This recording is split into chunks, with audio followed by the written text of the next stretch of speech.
Okay, let me just title this up. This is the Finance Committee, September 15th, 2020, 8:30 a.m. Monthly meeting. And the meeting was called to order at precisely 8:30, which is when it's scheduled to start. How's that? Woohoo! Okay, so let's do a roll call. Um, kind of a short list. John Cubitt. I am here. And Sharon Nichols, I am present. We also have Tony Tazi with us, and I believe Kate is with us as well. Is that right? She's, I believe. Yes, ma'am. Oh, there. Okay. Good morning, Kate. Good morning. All right. Absent this morning is John Carmelo. He had an unavoidable appointment this morning. So he's missing out on the fun. That's what this is. Absolutely. Okay, so I am just looking over the meeting minutes that Tony had circulated for us. Looks like we have the July minutes. We don't have the August minutes yet. Tony, you had noted that you had found a few issues in here. Yeah, but as I said, they weren't substantive. They were, through the body of the minutes, you were called treasurer rather than chair of the committee, so I kind of felt that was more appropriate.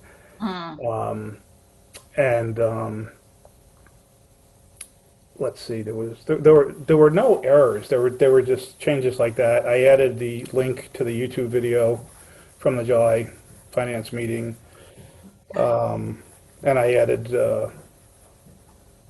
I added another piece of information. I can't remember what it was. If I take a look at them, I probably will. John, did you get any opportunity to review these at all? Yeah, I'm just reading them again. Okay. Do you see any cause for concern? No, Anything missing? Can you remember back to what was it, July 27th? kidding me, I can't remember last week. There goes. See, now I asked that question just to make me feel better, John. Because I'm like, wow, this is a little challenging to remember. Oh, I know what I added at the meeting adjournment. There wasn't a motion there, so I just kind of added that John Carmelo made the motion. You seconded it.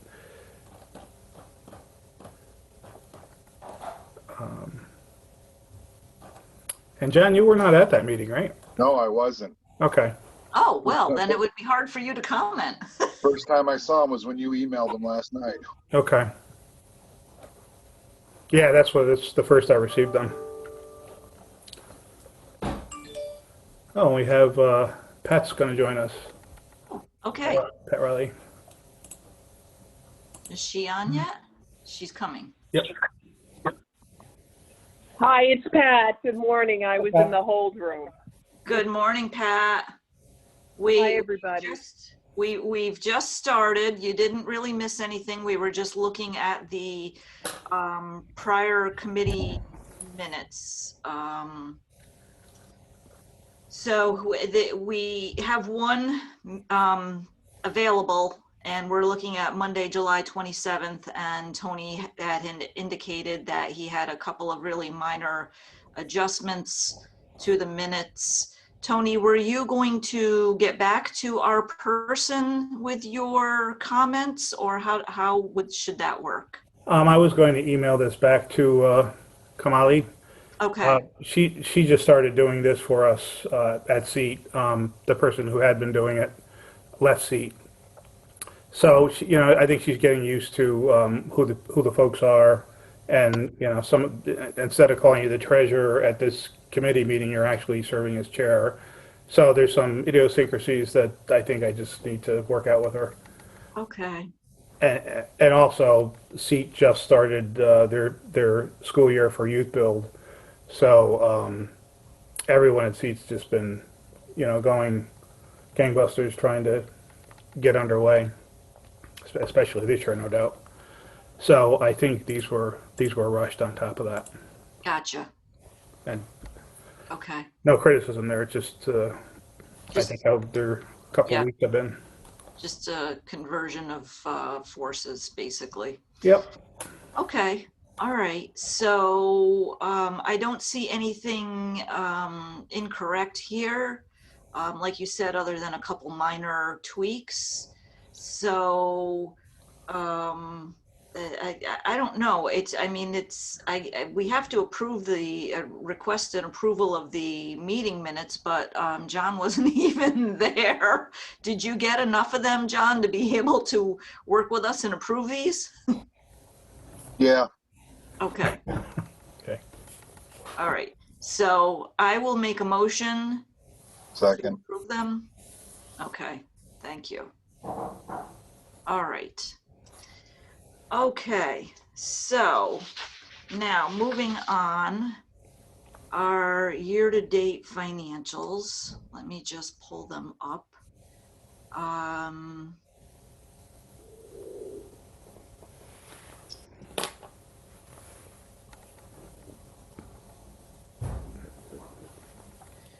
So certainly our cash is in better shape, which is a really good thing. Oh, sorry, I thought I had saved these out to my desktop, but I didn't, so I guess I'm looking for them now.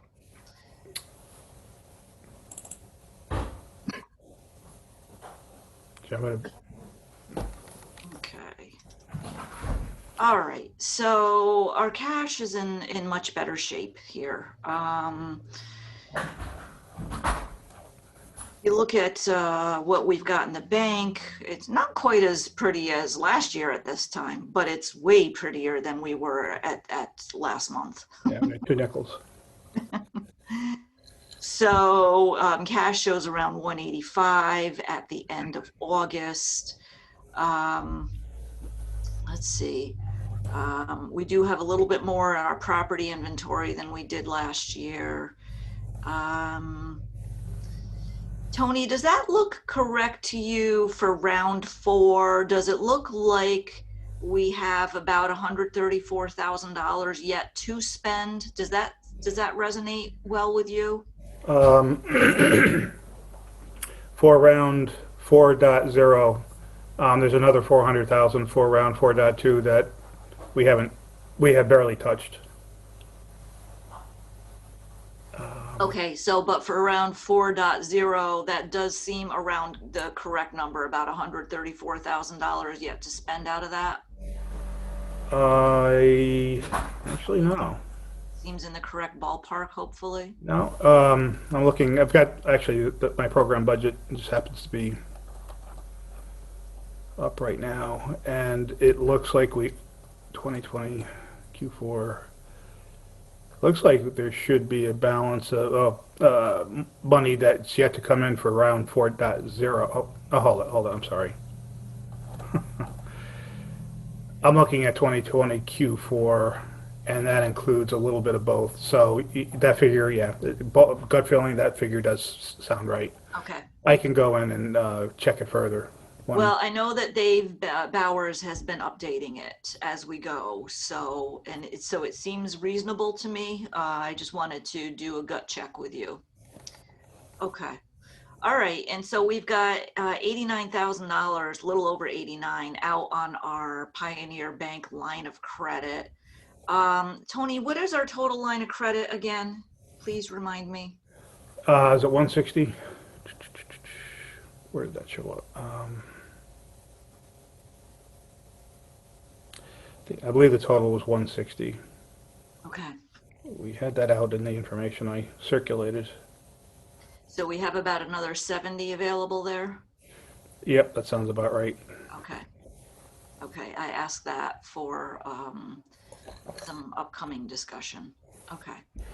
All right. And if you look at the profit and loss comparison, again, and this is, I feel like I'm beating a dead horse here, but Our total income is down by just about the exact amount of the buildings that were donated to us last year. We haven't had any such donation this year. We had the Stewart's building and that Aquin building. So if you look at our income differential, it's easily explained there. We do show an overall net profit for the year, so that's a good thing. But it's really all related to grant funds, which is not a bad thing necessarily. But we are, as we have previously discussed, going to need to find some other sources to use. Is there anything else within the financials, Tony, that jumped out to you that you wanted to discuss, or John, anything to you that you wanted to discuss or question?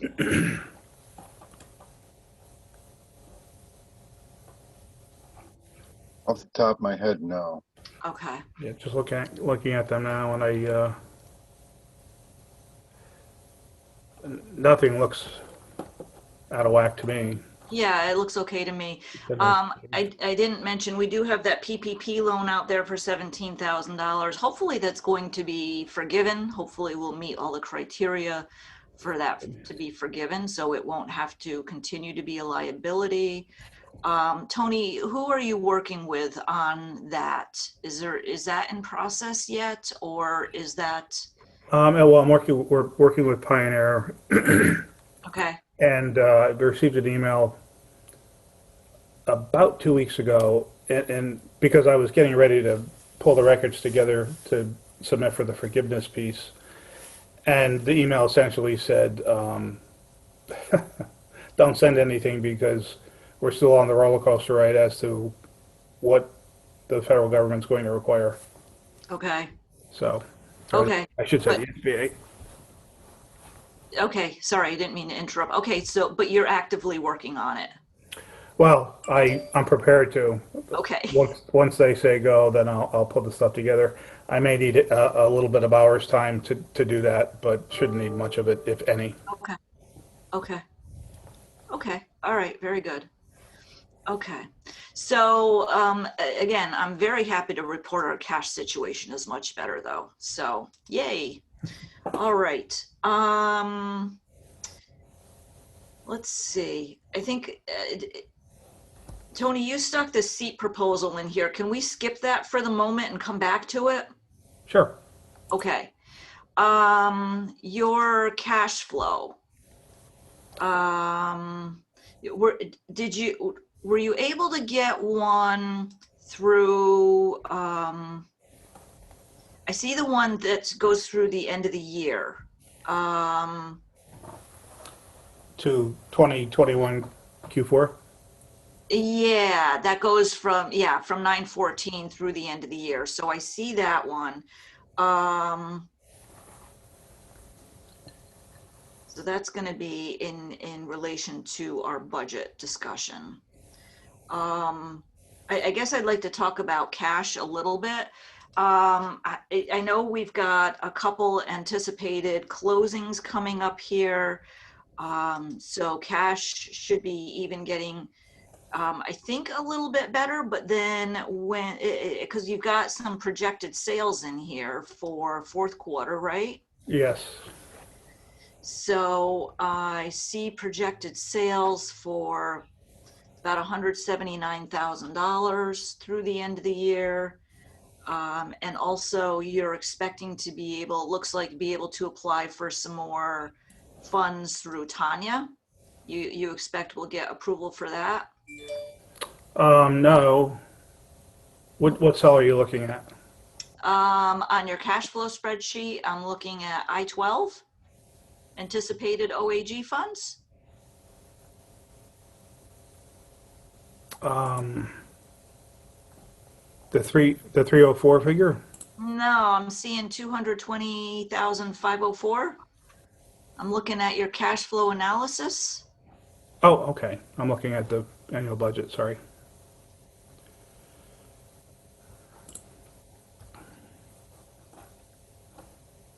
Well, I wanted to talk about cash because when I look at the cash, it ends up showing at a negative figure on your cash flow analysis. And that carries into the Yeah. budget. Oh, I know, I saw that. Yeah, so the 220,000 figure is, what I expect to receive from Enterprise, in the next disbursement. Okay, and roughly when do you expect that to happen? That will probably be, if it's timed correctly, it'll probably be October 15-ish. Okay. Okay, so about a month or so. Okay. Yeah. All right. Okay, so we have anticipated property sales of 179. We have additional anticipated funds from Enterprise. And then you earmarked this other little cell for us with the COVID grant, basically. Yes. Yeah, from the city of Troy. Has that been approved? And that's we can definitely expect that, Tony? No, it has not been approved yet. I actually, as we've been talking, I got an email reply from Carolyn at City Hall, and she said that we should hear on Friday. Oh. Okay. This is, as I think I said at the last committee meeting, this is not a competitive grant. It's kind of like the PPP. If you're eligible, you get the money until they run out. Right. First come, first serve kind of thing, right? Yeah, and what Carolyn at City Hall told me is that they had more money than they had applications for. Mm. So there's no reason to think that we wouldn't get that. Okay. Unless I had things in there that they don't feel are eligible. Okay. Okay. That's my expectation. Okay. All right. So that brings our total anticipated cash through the end of the year to 434,730. I like that number. That's a good number. But then we go down to the expense portion and it starts to look ugly. Help me out here, Tony. Because here's where I'm going with this. We talked about with the line of credit that we have used about 89, I think, correct? If I'm remembering correctly, and that we have about 70,000 available. Yep. So I don't know how we can cover a deficit of 157. I know. I was thinking precisely the same thing. So we're gonna have a cash flow bubble like we did a month or two ago, or a quarter or two ago. The one thing that I need to look into a little more closely is the figure $401,000, which is 2/3 of the 592. Yeah. The projects that are going on right now, that figure is based on them proceeding as projected. I have a pretty strong suspicion that I'm going to need Enterprise to give us an extension of time. All those projects are supposed to be done by the end of the year. I think some of them are going to slide into the first quarter of 2021, which will help with the cash flow situation in that regard. I just don't know to what degree, because I really don't know where the general contractors see their progress going. So I need to kind of sit down with them and hash this out quarter by quarter, project by project. One of the things that's prevented me from doing that is two projects, 3229 6th Avenue and 11 Winnie, needed additional stabilization work than what was first projected, and it's been a long time to get Russ Reeves in there to do his thing. In fact, he's going there later this week to take care of that, and that's kind of lagged. So, that's put everything on hold, which is one of the reasons why this will slide into 2021. Okay. So, well, I mean, honestly, I don't think we're going to have a choice. Sliding into 2021 will be to our benefit because, frankly, we can't afford to pay all of this out of pocket. I mean, we're what? We're about almost 100. That we're like $90,000 overspent here. Yep. For what we can do. I mean, of the 157, we can only cover about 70 of that, right? So I'm just rounding. So out of the 160 that appears to be overspent, we can only cover 70 of that with additional funding from our line of credit. So that there's $90,000 that we don't have a way to cover right now. So something's got to give somewhere in here. As far Yeah, as and I think the answer to that really lies in that $401,000 amount. And well, yeah, and the I mean, if it's a contractor. matter of we have to delay a contractor payment, or then we're going to have to. I mean, we can't pay if we don't have the money. So, Yeah. and I'm not sure what else to do. And I wanted to talk about that because that rolls into the budget. So I'm opening up the budget now here, guys, and Sharon, can I ask? yeah. Because I don't know why, but I don't have the cash flow document that you're looking at, which is okay. But I'm just wondering, Tony, what properties are on the list to close for the numbers you're looking for? Because we are going to approve the two, right, that next week, 103 Ferry, or this week, tomorrow, hello, 103 Ferry, right?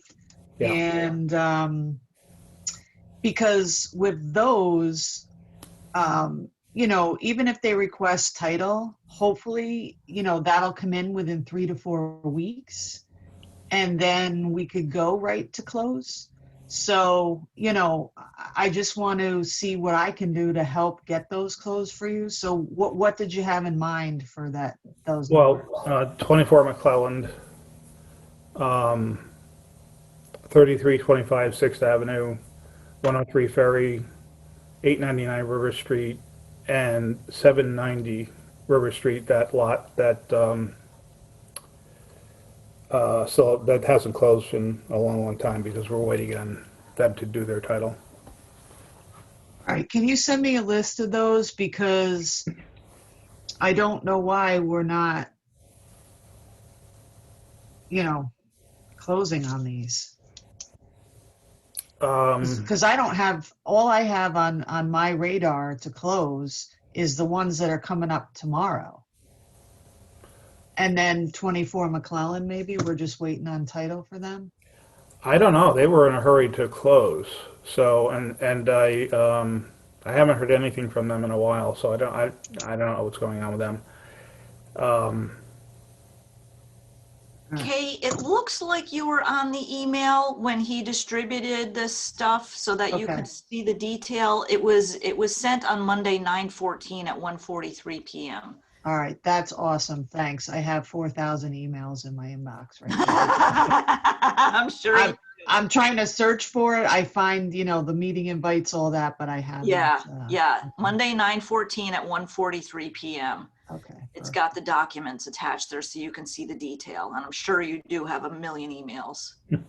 I can see the budget and the minutes.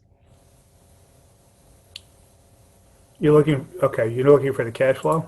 Yeah. There should be 6 attachments.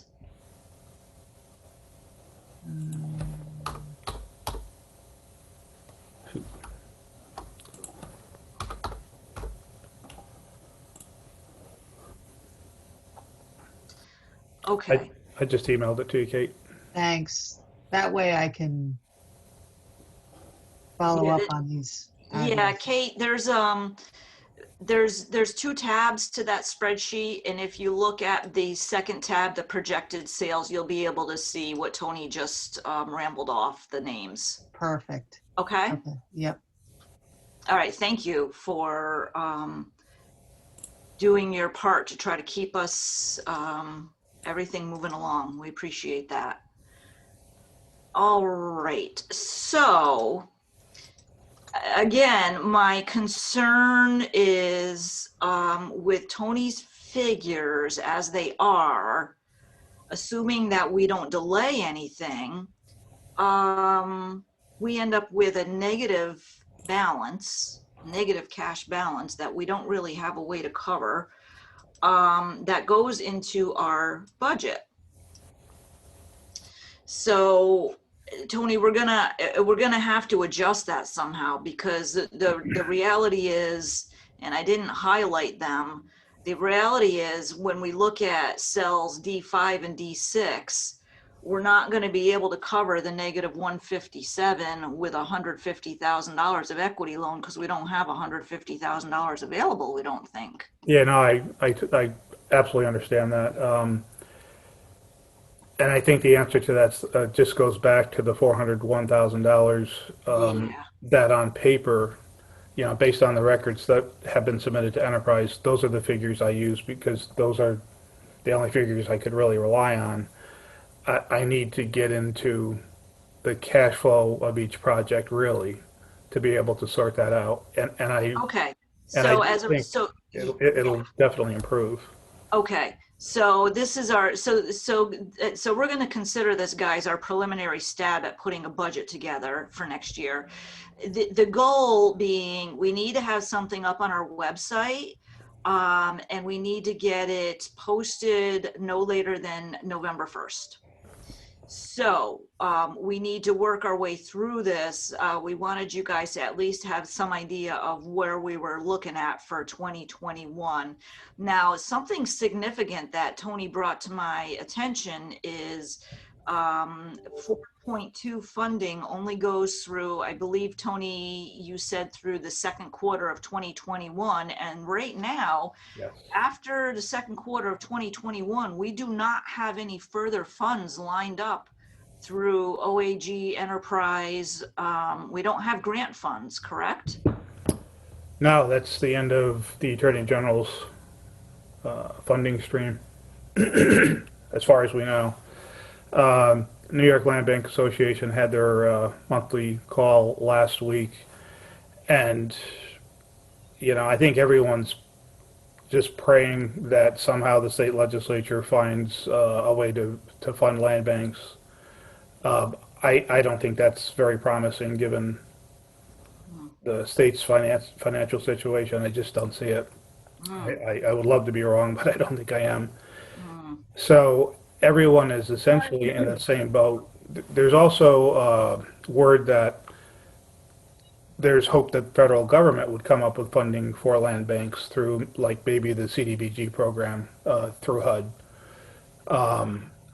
But that's just a conversation that has just begun. And again, the federal government's not in good shape either.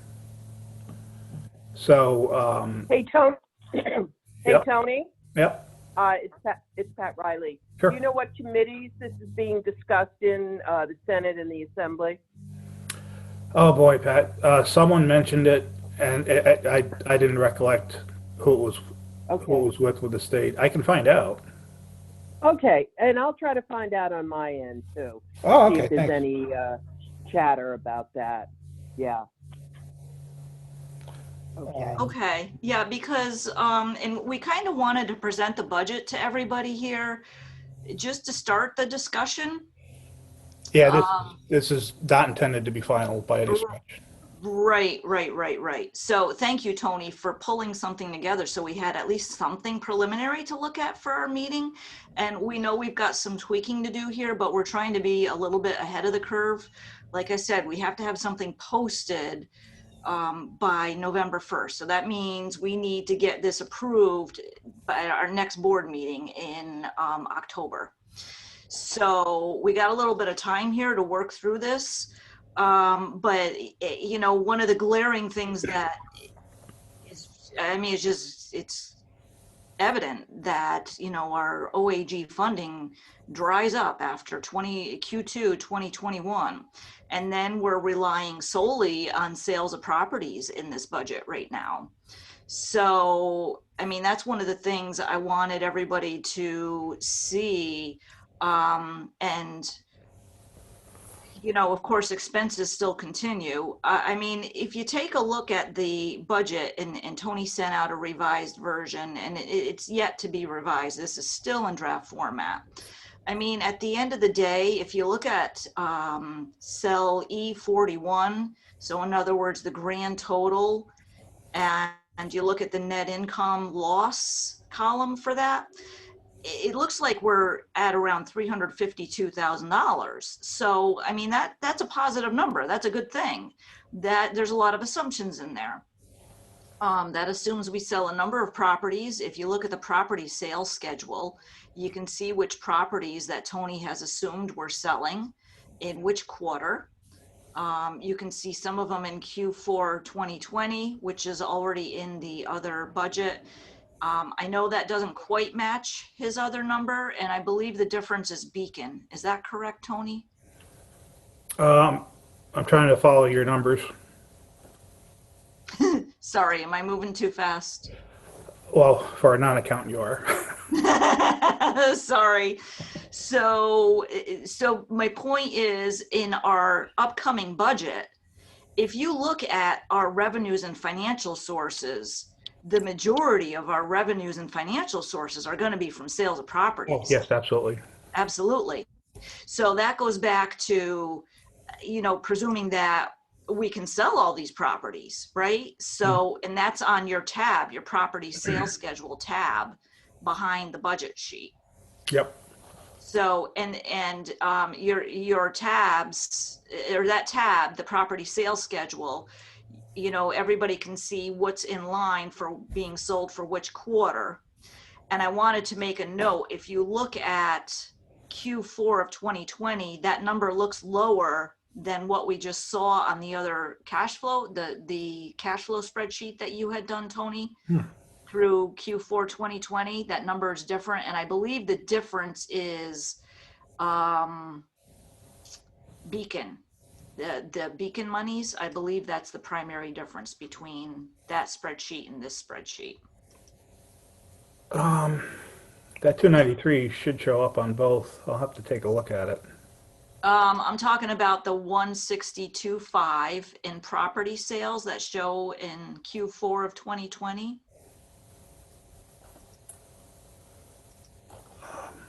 And on the cash flow analysis, it shows as 179.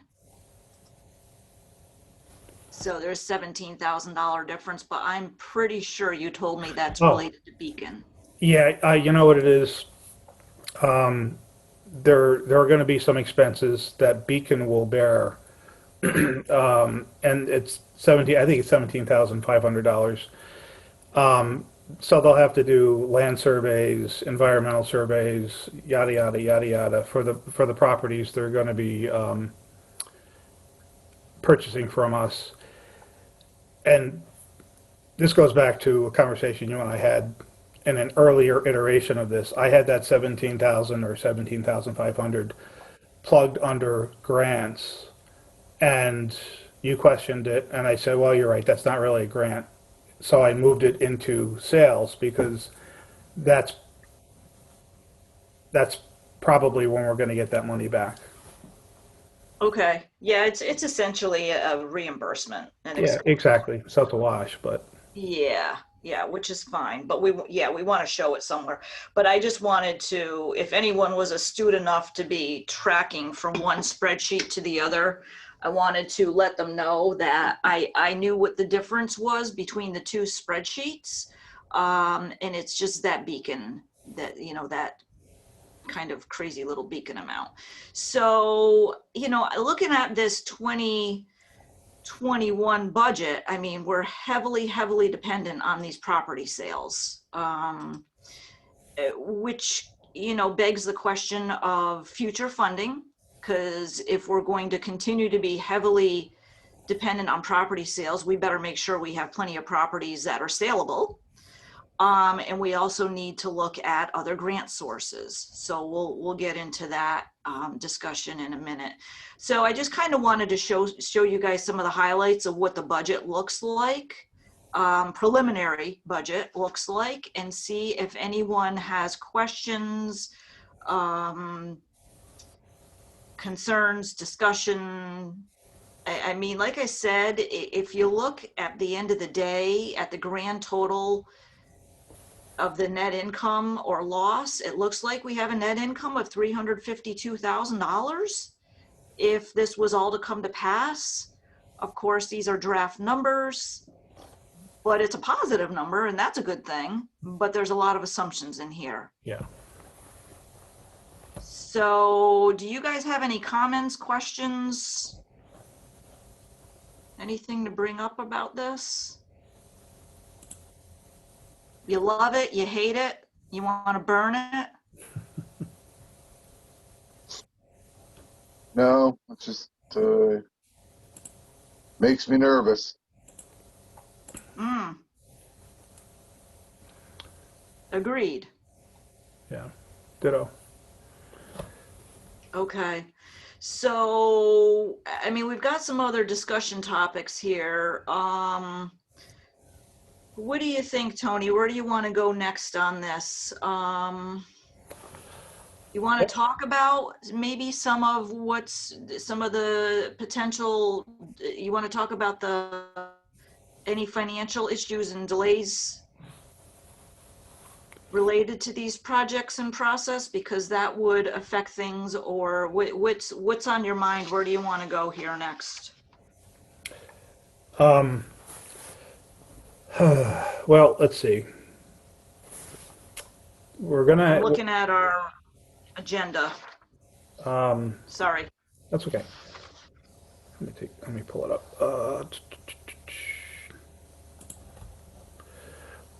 Could we get the increase for 54 Fifth Avenue dealt with first? Because Yeah, that needs it. Yeah. And so I have a question for you regarding that. So yeah, so let's talk about that. And did we show that anywhere? Did that end up into the cash flow analysis yet, or not even, because it is so Yeah. new? Yeah, that's not part of the cash flow at all. So it's too new. I received that on Monday, yesterday. So but this was something that we knew needed to be done. So if you remember back to last February, when we were rushing to put the round 4.2 grant together, I believe that's when this happened. We had Russ Reeves come in and do his evaluation, and he drafted the RFP, and we got it out there we rushed to get it out there because we had to get those out and award contracts so that we would be positioned to be able to apply for round 4.2. So to do that, Russ knew he was skipping over some things, but he didn't have the time to get it, and it would have knocked 4.2 right out of the possibility of us applying for it. So the bottom line is, then COVID hit, and Russ Reeves he's a great engineer, but he is very slow to get to things. So 54 he finally did get to, and George Brower from SEAT took what Russ drafted up and put a number on it. And that number is whatever I sent out. 16, it looks like 16,000 even. That sounds right. I don't have it up on, I should have it on the screen, but I don't.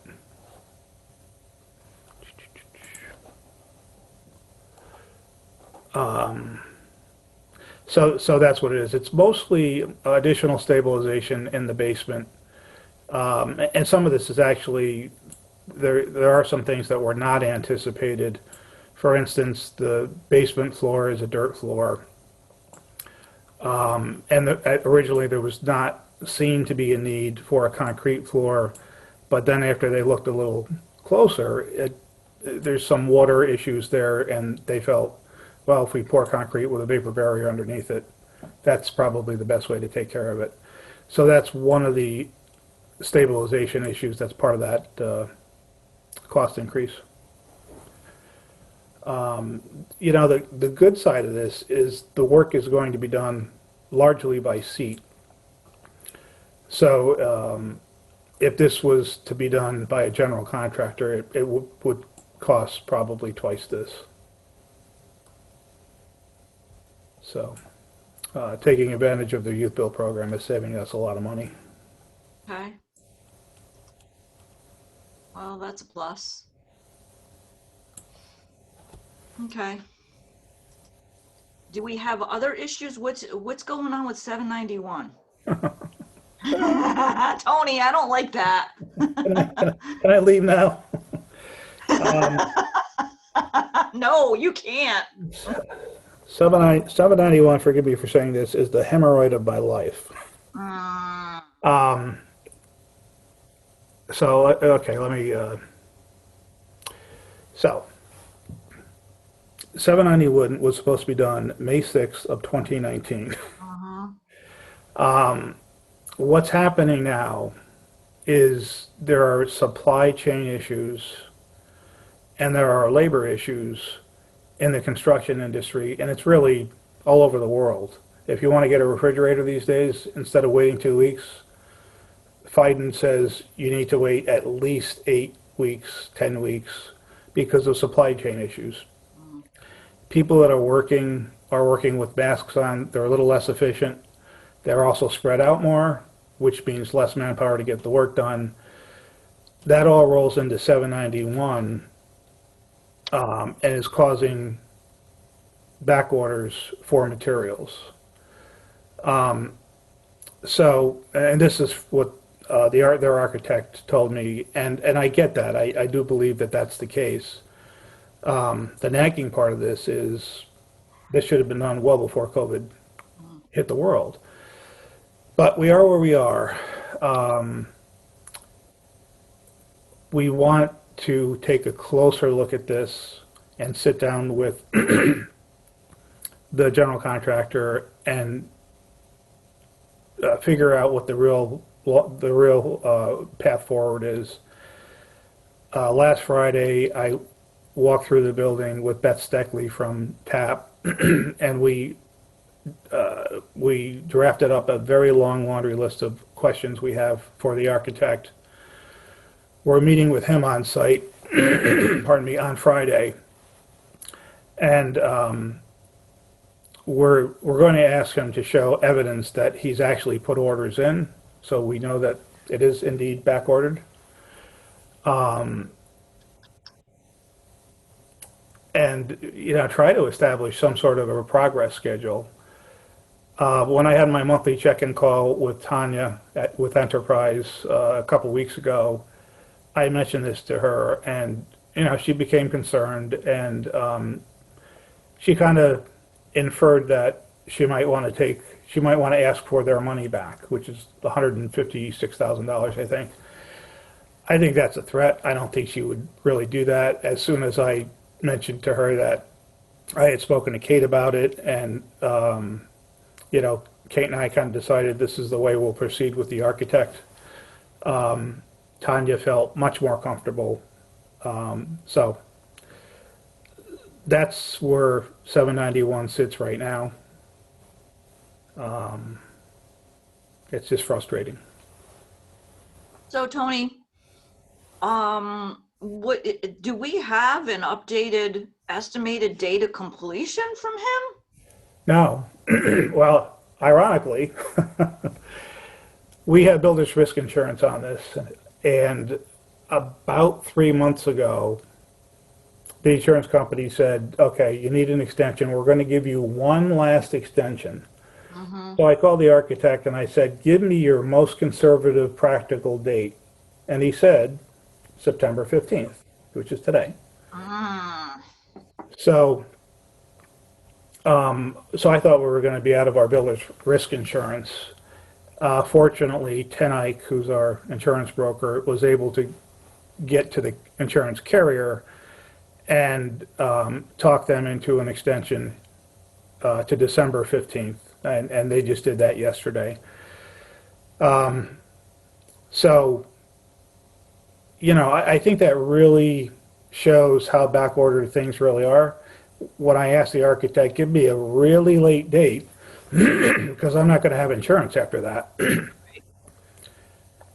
And it's clear he's nowhere close to being finished, then I think that just underscores everything that's going on with 791 right now.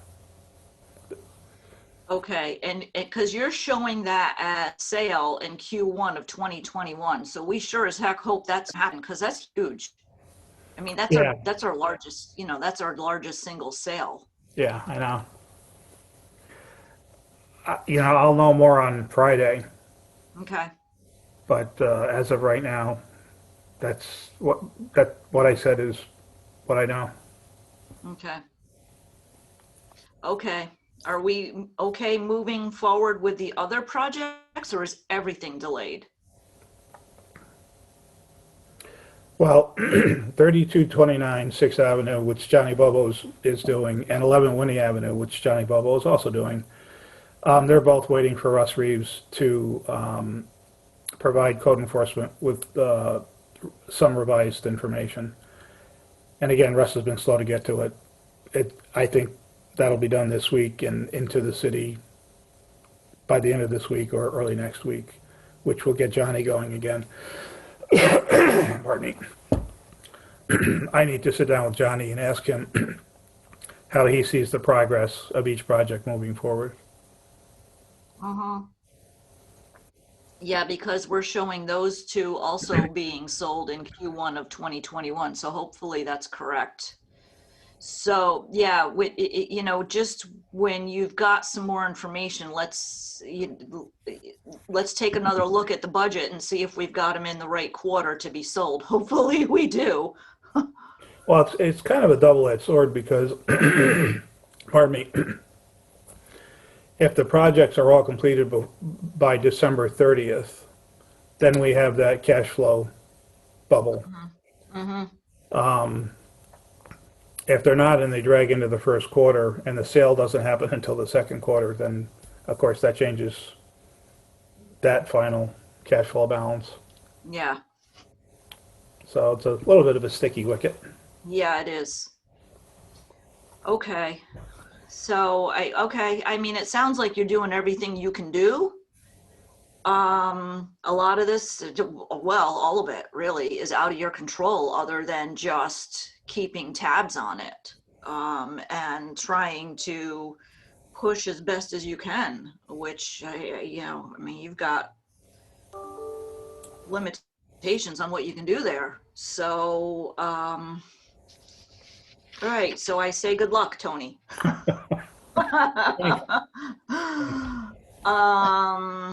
Okay, so looking back at our agenda, Well, I actually yeah, need, go ahead. I need action on the 54 Fifth Avenue increase in the project cost. Okay. So we need to put it on the table. We kind of did, I guess, put it on the table for discussion. So, I mean, so we need to make a determination whether we approve that or not? Yes. Okay. Well, I don't see where we have a choice. I think we need to. And like you said, it's less expensive than it would otherwise be. So I vote yes. I'll make a motion to approve. Second. Thank you, John. So Tony, you can get that one going. All right, I'm just, thank you. How badly is that going to impact us financially, Tony? Do we have a sense of that?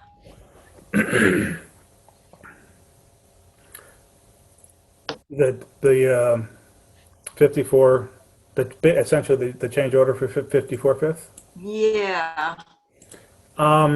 54 Fifth Avenue, because it's being done with youth build labor, is probably one of our most profitable projects. Okay. All right.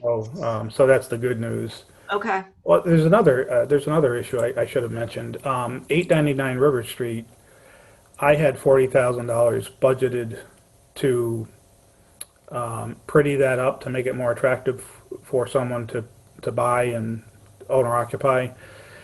If someone's going to purchase that, which looks like someone will, then I can take that $40,000 and reallocate it to 54 Fifth, 11 Winnie, 3229 Sixth. So that'll help offset that cost. Okay, so is that built into the budget somewhere? Or into the, Yeah, it is. okay, I forget exactly how I built it in there, but I know it's in there.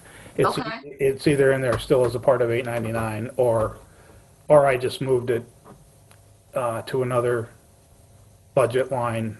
I just don't remember. okay, In anticipation that I was going to go to one of those three, or those three projects. okay, okay. And now it looks like we're going to sell 899 without having to pretty it up. So we're essentially not only shifting funds, but actually saving some funds, it looks like. Yeah, I like where you're going, Tony. sell baby sell. Okay. Okay, any other project updates that we should talk about? We should be getting back 890, or 899, 785 River Street, 836 River Street, and 822 River Street. Kate's working on that, and that's going to take a little bit of time. But in my schedule of property sales, I am projecting that we do get those back, and they get sold by the end of next year. So that's part of the budget cash flow for next year. Okay, is that under Beacon Buildings? Where is that? Where do you have that in? Do you know? Where did I put that? Or do you have them separately segregated? I'm looking at your annual budget, the 2021 annual budget, and the property sales schedule tab behind it. Yeah, so rows 13, 14, 15 are the properties I Okay. expect we'll get back. Okay. Okay. So like 40 grand, I'm seeing. Yeah. Okay. Okay. Very good. All right. Any other financial updates, or do you need anything else from us to proceed? No, I guess the only other thing I want to say is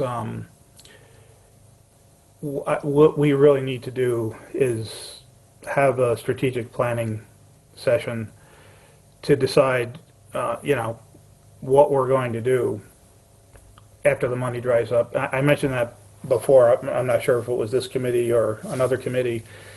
But I've talked to Seat about it, and I think if Seat and TCLB get together to have a strategy session, Seat mentioned partnering with us for some projects yet to be determined. That might be a way, possibly, of continuing to do our mission in a way that makes us a little bit of money. Okay. Kate, do you have any input here? It sounds to me, it seems to me that we should probably pull the whole board together because everybody has different resources at their disposal. And it would make sense to me that we pull everybody in to try to get all of our best minds together on this one. What are your thoughts? She with us? I'm sorry, for some reason, everybody's breaking up. Oh.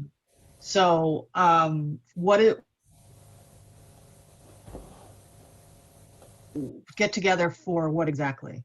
The seat manor? The strategic planning?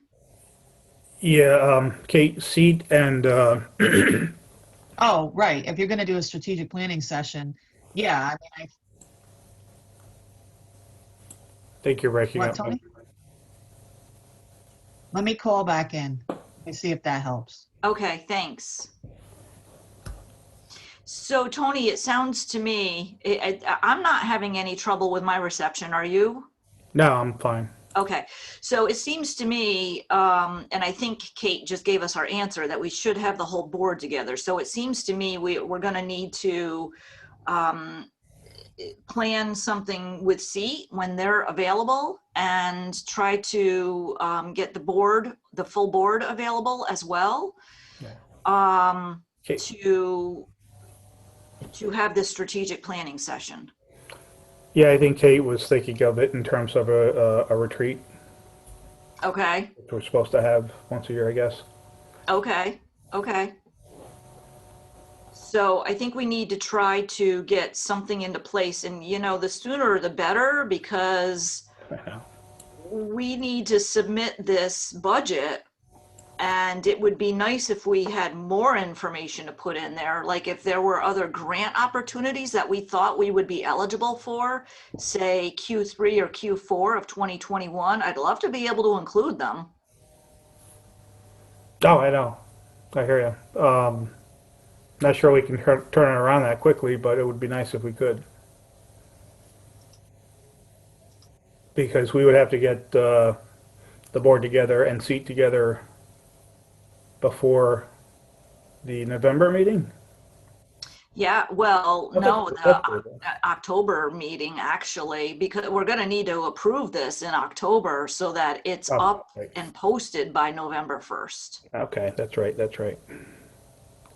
I mean, if we can't, we can't. I guess just going through the process of preparing this budget makes it glaringly obvious what we need to do, right? Oh, yeah. So, if we can't get everybody together before then we'll do it as soon as we can. Welcome to Zoom. Enter your meeting ID followed by pound. Oh, here comes Kate. Hey, Tony and everyone, Yeah, I just found, just talking about legislative Enter committees your that deal participant with, ID followed by pound. Otherwise, just press pound to continue. You are in the Okay. meeting room. okay. I just found out There are legislative 7 meetings. committees. This meeting is recorded. Okay.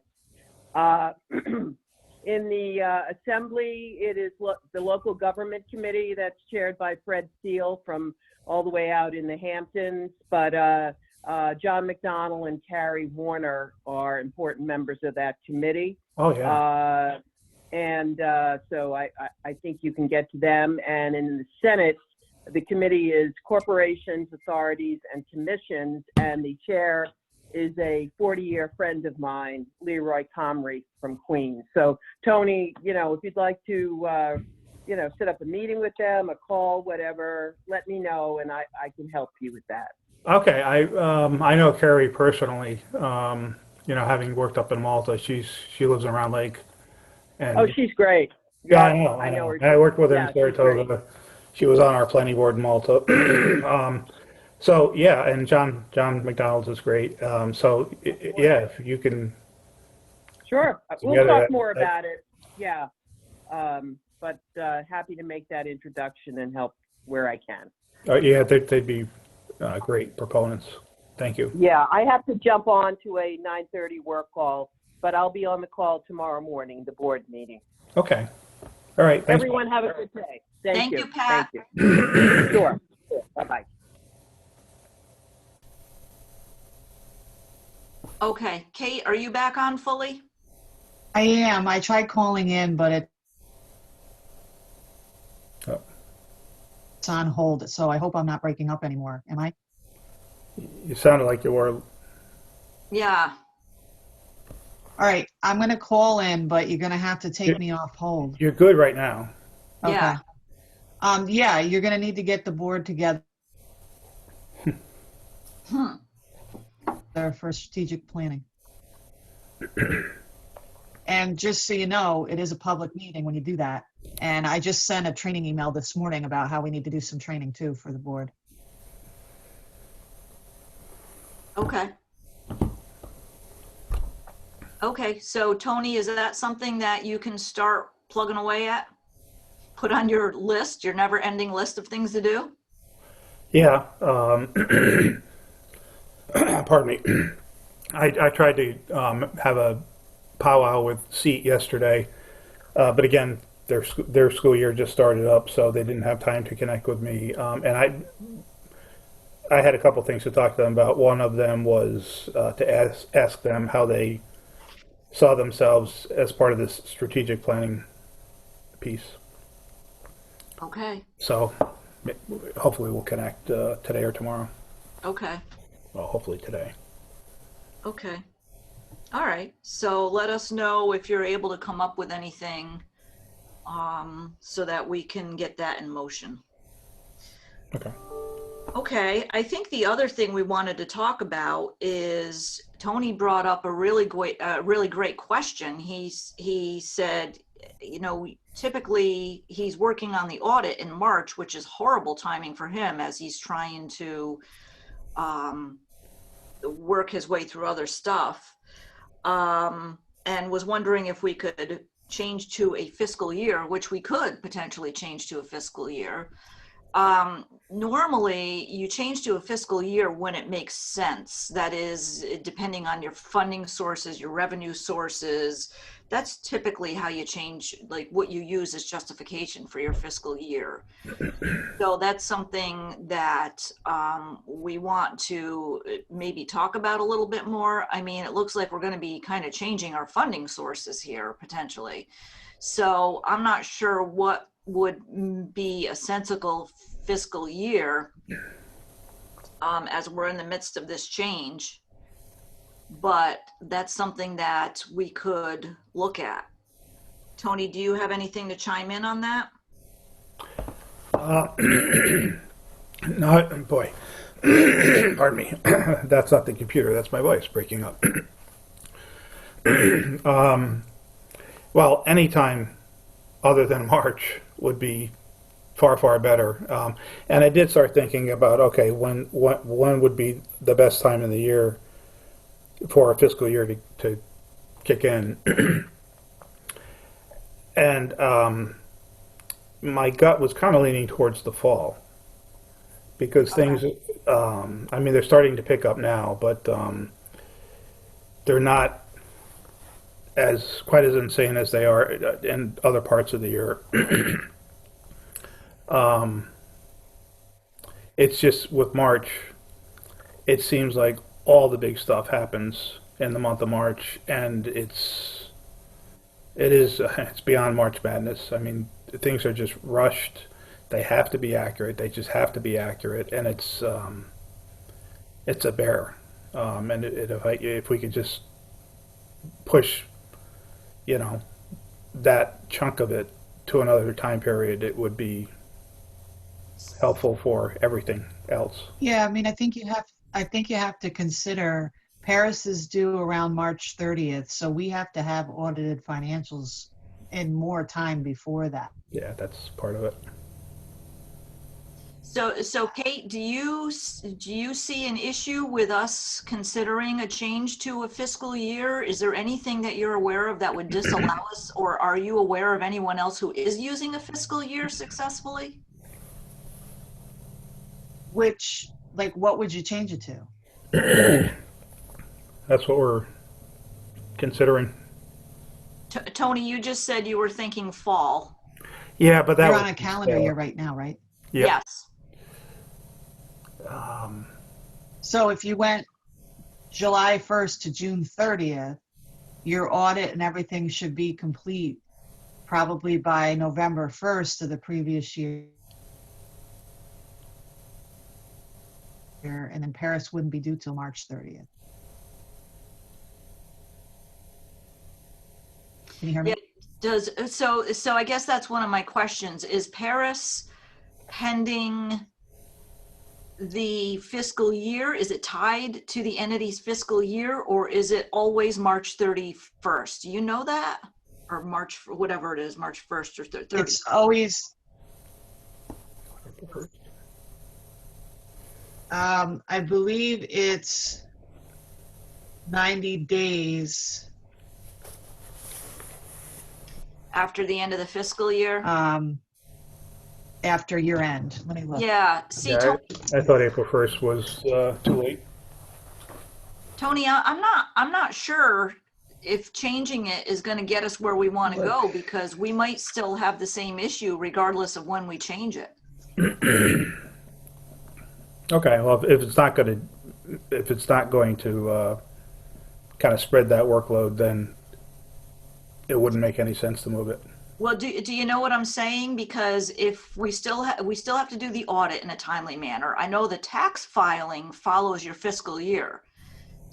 And if Paris also follows your fiscal year, it's like you can't run away from it. Do you know what I'm trying to say?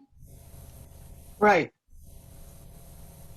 So then the question is, would you rather do it in March or would you rather do it at a different time of the year? I suppose we could consider a different time of the year if we have good reason to. But I think it's a matter of which part of the year do you want to be chaotic. I think that's what it comes down to. Well, I'd like March to be less chaotic.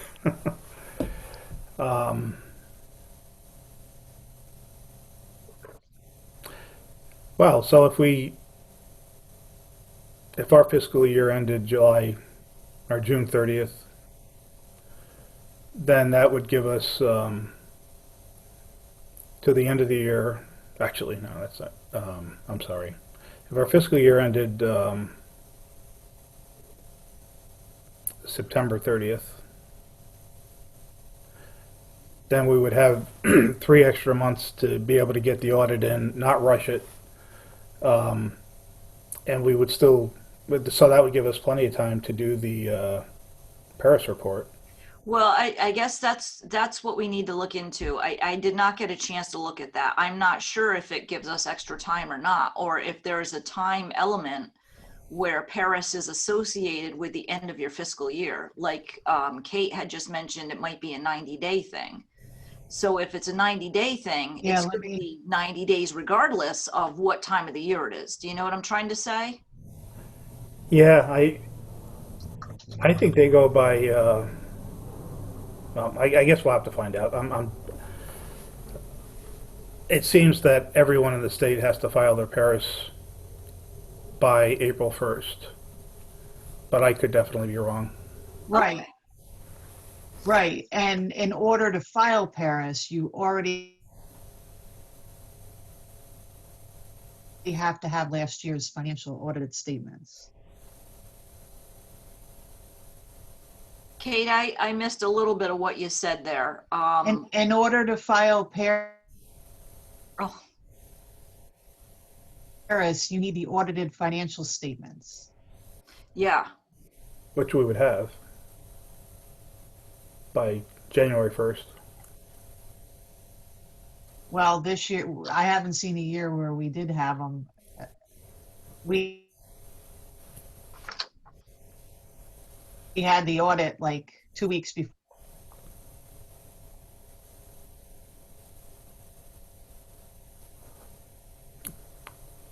Kate, your connection's gone bad. Yeah, Kate, I'm missing big sections of what you're saying now. Well, I tried calling in, but I was on hold, so I don't know what else I can do. Okay. Well, I think we caught enough of it. I guess Go ahead. what I'm saying is Paris is due, I wouldn't change it, but that's just me. And I'll find the Paris deadline and I'll get back to you on that. Okay. Okay, thank you. All right. Tony, have you got, I think that covers everything other than establishing a next meeting date. Have you got anything else on your mind or on the agenda that we didn't cover? Well, I guess the only thing that comes to mind is the community liaison position. I did let SEAT know that we would prefer that not to be a land bank employee. So that's another thing that I need to have a conversation with them about. We need to get that position in place. It should have already been in place because that's part of round 4.2, and Tanya had mentioned, and I think she was being upfront with me, she had mentioned that there will be absolutely no extensions of round 4.2 January or sorry, June 30th, 2021 will be it. So we need to get this person in place and working so that we can deliver our deliverables for that budget line. Okay. Okay, so you have a list to talk to Seed about, basically. Yeah, I do. Yeah, okay. All right, you got anything else on your mind? No, just wanted to mention that. Okay. All right, so the other thing I'd like to do is try to establish our next meeting date while we've got everybody here. So when is the next, I know we have a board meeting tomorrow. Tony, when are you expecting the October board meeting? It should be Third Wednesday? October 21st is what it would be regularly scheduled as. Okay. So I would like to have finance, October 15th is a personal tax deadline, and I'd like to avoid that week if we can. Or, have it on the Friday the 16th or the following week. I think we still need to avoid Mondays for John Cubitt. So I would propose either the 16th or the 20th to have it prior to the board meeting. Probably the 20th, so everything's fresh in our mind, if that's okay with everyone. That works because I'm on vacation that week before. Oh, okay. All right. So I'm going to propose that we do our next meeting at 8:30 on Tuesday, October 20th. Okay. And I think that's my last official act here. I think other than that, I think we can adjourn unless anybody has any other comments, concerns, discussion topics. None No, here. I'm good. Okay. Kate, you got anything? No. Okay. All right. Thank you, everyone. We'll see you tomorrow morning. Okay, I heard John make the motion and Sharon seconded it. That sounds right. Okay. Yes. Okay, and adjourned at 9:41. Thank you, Tony. Okay, thanks, guys. Okay. Thanks, everybody. Bye-bye.